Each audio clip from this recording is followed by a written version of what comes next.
देखिए दोस्तों, आपको मैं सबसे पहले लेके आया हूँ घुमाने के लिए। इसका नाम है आमेर का किला। आज मैं आपको आमेर के किले के बारे में बताऊंगा। ये जो किला है ये राजस्थान का सबसे फेमस किला है और इस किले की फाउंडेशन मिर्ज़ा राजा मान सिंह ने 1589 के अंदर रखी थी।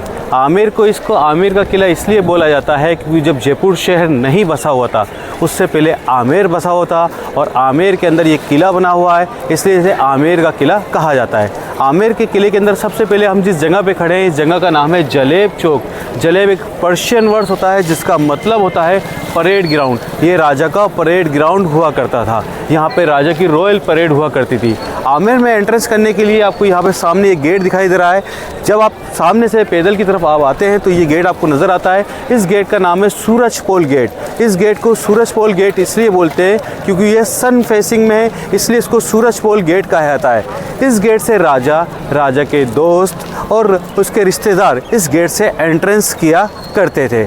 और इसके ठीक अपोजिट बैक साइड में आप जो दूसरा गेट देख रहे हैं, इस गेट का नाम है चांदपोल गेट। इसको चांदपोल गेट इसलिए बोलते हैं क्योंकि ये गेट मून फेसिंग में है और यहाँ से लोकल पब्लिक एंट्रेंस किया करती थी। और इस गेट के ठीक ऊपर आपको नगाड़ा भी देखने को मिल रहा है। ये नगाड़ा जब राजा सूरजपोल गेट से एंट्रेंस करता था तो यहाँ पे ये नगाड़ा बजाया जाता था लोगों के वेलकम के लिए। तो ये आपने देखा चांदपोल गेट। अब हम चलते हैं अंदर की तरफ इस महल के अंदर और हम दीवाने आम और दीवाने खास देखते हैं। ये आपको जो पहाड़ के ऊपर एक बाउंड्री वॉल दिखाई दे रही है, ये वर्ल्ड की तीसरे नंबर की लॉन्गेस्ट दीवार है।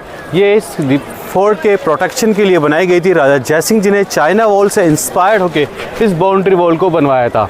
इस बाउंड्री वॉल के ऊपर बीच बीच में वॉच टावर बने हुए हैं जहाँ पे सोल्जर्स खड़े रहते थे और चारों तरफ की निगरानी रखा करते थे कि कोई एनिमी यहाँ पे हमला नहीं कर दे या कोई दूसरा यहाँ से कोई आ रहा है तो राजा तक मैसेज पहुँचाया करते थे। देखिए अभी हम खड़े हैं दीवाने आम के अंदर। इसको दीवाने आम इसलिए बोला जाता था क्योंकि राजा यहाँ पे लोकल पब्लिक की मीटिंग लिया करता था, उनके फैसले लेता था। ये उनका ऑडियंस हॉल था। और इस दीवाने आम के अंदर रेड स्टोन्स और वाइट मार्बल के पिलर्स है, जिसके अंदर टोटल 40 पिलर्स है, जिसमें से 24 पिलर जो है वो रेड स्टोन्स के हैं और 16 पिलर वाइट मार्बल के हैं। इस दीवाने आम का अंदर आपको ये इंडो इस्लामिक आर्ट देखने को मिलेगी। जैसे कि आप ये पिलर्स की तरफ नीचे की तरफ देखते हैं तो इस पर आपको ये कार्विंग का वर्क देखने को मिल रहा है। इसको बोलते हैं पर्शियन आर्ट। बेसिकली ये पर्शियन आर्ट है, लेकिन इसको मुग़ल आर्ट भी बोला जाता है क्योंकि मुग़ल्स इसको लेके आए थे और इसी वजह से मुग़ल आर्ट की वजह से इसको इस्लामिक आर्ट भी बोला जाता है।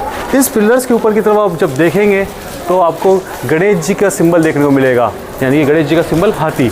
ये हाथी की ट्रंक आपको सूंड देखने को मिलेगी और ये आपके इसकी सूंड को आप जब देखेंगे तो ये हिंदू आर्किटेक्चर में आता है, तो इसलिए इसको बोलते हैं इंडो इस्लामिक आर्ट।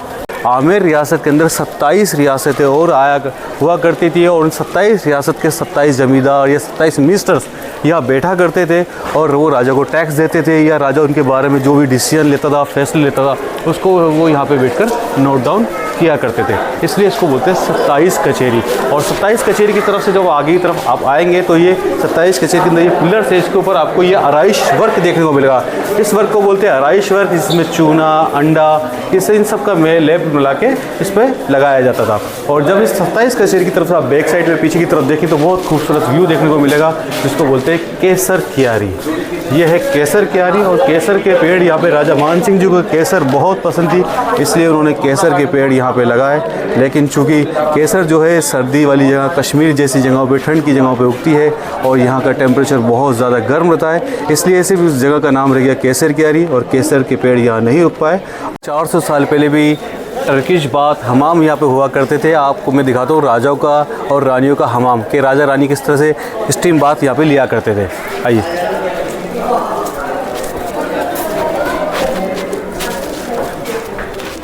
ये उनकी स्टीम बाथ के लिए होता था। यहाँ पे देखिए लकड़ी जलाया करते थे, यहाँ पे लकड़ी जलती थी और इसके ऊपर अंदर की तरफ टंकी बनी होती थी पानी की, जिसके अंदर पानी गर्म हुआ करता था। तो ये यहाँ से जो स्टीम जाती थी उससे वो बाथ लेते थे। आइए मैं आपको स्टीम दिखाती हूँ। ये है उनका स्टीम बाथ के लिए यहाँ पे राजा स्टीम लिया करता था। यहाँ पे से गर्म पानी आया करता था। ये गर्म पानी के लिए यहाँ से ये सारा पानी गर्म होता था। मैंने आपको इधर पीछे भट्टी दिखाई थी, वहाँ पर वो पानी को गर्म किया जाता था। तो वो इसका ये बैक साइड है, यहाँ से वो पानी इसके ऊपर, इसके अंदर कॉपर की एक नीचे प्लेट हुआ करती थी जिसमें पानी गर्म हुआ करता था। और वहाँ से बाहर से पानी आता था, फिर वो पानी गर्म पानी इस पाइप के थ्रू यहाँ आता था। इधर से गर्म पानी और इस साइड से ठंडा पानी, ये ठंडे पानी के लिए ये यहाँ से आया करता था। ये साइड पे नाली दी हुई हैं छोटी, ताकि पानी बाहर के निकल सके। तो यहाँ पे राजा बैठ के स्टीम लेता था। अगर उसको सन बाथ भी लेना होता था तो सन बाथ के लिए बिल्कुल ये देखिए ईस्ट फेसिंग में है, तो यहाँ से सनलाइट डायरेक्ट पड़ती थी उसके ऊपर और राजा यहाँ बैठ के सन बाथ और स्टीम बाथ लिया करता था। तो राजा स्टीम लेने के बाद में राजा यहाँ पे आता था और यहाँ पे नहाया करता था। नहाने के लिए देखिए इसमें वही गर्म पानी और ठंडे पानी का सिस्टम है, नीचे से पानी निकलने के लिए। ये चारों तरफ कोने में राजा के बैठने के लिए सिटिंग दी हुई है चेयर्स, राजा इस पे बैठ भी सकता था। और इस पानी को खुशबूदार बनाने के लिए यहाँ पे अंदर इसके अंदर पेड़ों की पत्तियाँ, लाइक गुलाब के फ्लावर्स, अलग अलग परफ्यूम सेंट्स के अंदर डाले जाते थे, जिससे ये खुशबूदार महक जाए। मैं आपको राजा को उस जमाने के टॉयलेट दिखाता हूँ कि कैसे उनके टॉयलेट हुआ करते थे कि एक साथ ये टॉयलेट्स बने हुए उनके। ये देखिए ये टॉयलेट है, एक ये रहा और एक ये रहा। तो देखिए सामने जो गेट देख रहे हैं आप, इस गेट को बोलते हैं गणेश पोल गेट। इस गेट को गणेश पोल गेट इसलिए बोला जाता है क्योंकि इस गेट के ऊपर जो बीच में पेंटिंग बनी हुई है वो गणेश जी की पेंटिंग है। और ये इस पैलेस का मेन बहुत गेट और बहुत खूबसूरत गेट है। इस गेट से जब राजा यहाँ से एंट्रेंस करता था तो रानियाँ इस गेट के ठीक ऊपर जो आपको जाली दिखाई दे रही है उन जालियों में रानियाँ बैठ जाया करती थी और बैठ के राजा के ऊपर फूल बरसाया करती थी राजा के वेलकम के लिए। तो उस जगह को बोलते हैं सुहाग मंदिर और इस गेट को बोलते हैं गणेश पोल गेट। तो देखिए अब हम चल रहे हैं शीश महल के अंदर। हम आपको दिखाते हैं शीश महल, जिसको मिर्ज़ा राजा जयसिंह जी ने बनवाया था, इसलिए इसको शीश महल भी बोलते हैं, जय मंदिर भी बोलते हैं और दीवाने खास भी बोलते हैं। आपने फिल्म देखी होगी मुगल आज़म, उसमें गाना था जब प्यार किया तो डरना क्या, उस गाने के कुछ शॉट इसी के अंदर फिल्माए थे। और शीश महल के अंदर जो गिलास देख रहे हैं आप, ये सारे गिलास बेल्जियम से राजा जयसिंह जी ने इम्पोर्ट किए थे। और इस गिलास के अंदर ये सारे कॉन्केव गिलास है और इसके ऊपर ये येलो कलर आप जो साथ में ये गिलास के साइडों में जो येलो कलर आप देख रहे हैं, ये सारा 24 कैरेट लिक्विड गोल्ड हुआ करता था। तो राजा जयसिंह अपने रॉयल गेस्ट के साथ यहाँ पे उनको लंच देता था, यहाँ उनको डिनर देता था और उनके साथ यहाँ पे मीटिंग करता था।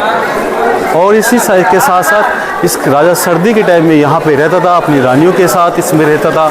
ये पूरा चूने की बनी हुई बिल्डिंग है। अंदर देखो कितना खूबसूरत इसको सजाया गया है, कितना खूबसूरती से ये बनाया गया। इसके अंदर नेचुरल जेम स्टोन्स लगे हुआ होते थे और ये मुगल आज़म का शॉट यहीं फिल्माया था। ये गेट नॉर्मली गेट नहीं है, इसके ऊपर जो गेट के ऊपर जो लकड़ी यूज़ में ली गई है गेट के लिए, ये शीशम की लकड़ी है। और इस लकड़ी के ऊपर जो ये वाइट आप देख रहे हैं ये हाथी दांत। तो हाथी आपको बताया हाथी दांत अभी बैन है और बहुत एक्सपेंसिव होता है, तो हाथी दांत का यहाँ पे वर्क था। और जो गार्डन आप देख रहे हैं इस तरफ, वो गार्डन का डिज़ाइन इसके ऊपर था, लेकिन कुछ स्मार्ट लोग आते थे, कुछ लोगों ने इसको हटा दिया और वो हाथी दांत अब देखने को आपको प्रॉपर नहीं मिलते। चल रहे हैं मानसिंह महल के अंदर, जिसको राजा मिर्ज़ा राजा मानसिंह ने इसको बनवाया था। और इस पैलेस की शुरुआत यहीं से हुई थी, आज के 400 साल पहले 1589 के अंदर। तो मिर्ज़ा राजा मानसिंह जो थे अकबर के सोल्जर्स थे और उन्होंने अपनी 12 रानियों के लिए इसके अंदर 12 अपार्टमेंट बनवाए थे। आइए तो देखते हैं। ये सबसे पहले ये एक अपार्टमेंट है जो कि एक रानी का मेन रानी का अपार्टमेंट हुआ करता था। ये एक रानी इसके अंदर रहा करती थी। देखिए कितने चौड़े चौड़े पिलर्स हैं इसके। आओ मैं आपको इनका रूम्स दिखाता हूँ। रूम बहुत सिंपल ही है, अभी रूम्स के अंदर कोई डेकोरेशन नहीं है। ये देखिए, ये हम आ गए रानी के रूम्स के अंदर। टॉर्च ऑन कर लो। हाँ, ये आ गए हम रानी के रूम्स के अंदर और ये रानी का रूम से एक रानी इसके अंदर रहा करती थी, उनके बेडरूम्स हुआ करते थे। ये देखिए, तो यहाँ पे सर्दी गर्मी बरसात का कोई फ़र्क नहीं पड़ता था क्योंकि काफ़ी ऊंची ऊंची और काफ़ी चौड़ी चौड़ी दीवारें हैं, तो बाहर के टेम्परेचर का यहाँ असर नहीं होता था। तो ये एक रानी का अपार्टमेंट चल रहा है पूरा, इसमें एक रानी रहा करती थी। ऐसे राजा मानसिंह की 12 रानियाँ थीं, तो 12 अपार्टमेंट बने हुए हैं, 12 के 12, एक राजा और इतनी सारी रानियाँ। इस साइड में उनके वॉशरूम हुआ करते थे, टॉयलेट्स।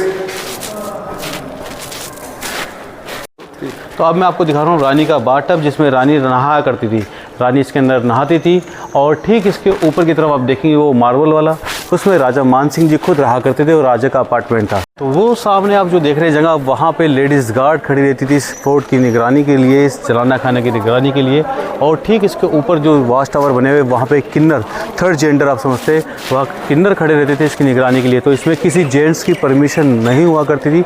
ये अपार्टमेंट ओनली फॉर लेडीज़ के लिए था। लेडीज़ इसमें, रानियाँ इसमें रहा करती थी। इसमें कोई राजा के अलावा कोई दूसरा जेंट्स इसके अंदर नहीं आया करता था। यहाँ की सिक्योरिटी बहुत ज़्यादा टाइट रहती थी। और इस बीच के अंदर ये जगह देख रहे हैं आप, इसको बोलते हैं 12 दरी। इस 12 दरी के अंदर राजा की, मान सिंह की 12 के 12 रानियाँ यहाँ पे बैठा करती थी, यहाँ आपस में मिला करती थी।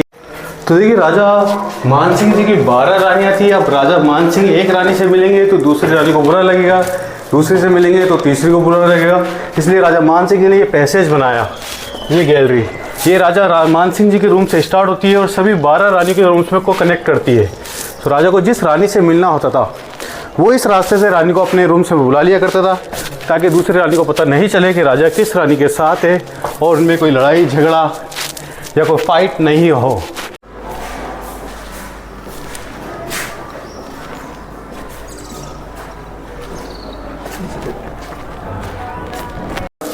तो ये है सुरंग। इस किले से बाहर निकलने के लिए ये गुप्त रास्ता है जो कि दूसरे किले की तरफ जाता है। इस किले के ऊपर, आमेर के ऊपर एक किला और है जिसको बोलते हैं जयगढ़ फोर्ट, और ये सुरंग जयगढ़ फोर्ट तक जाती है। आइए हम आपको ये सुरंग दिखाते हैं। काफ़ी बड़ी ये सुरंग है।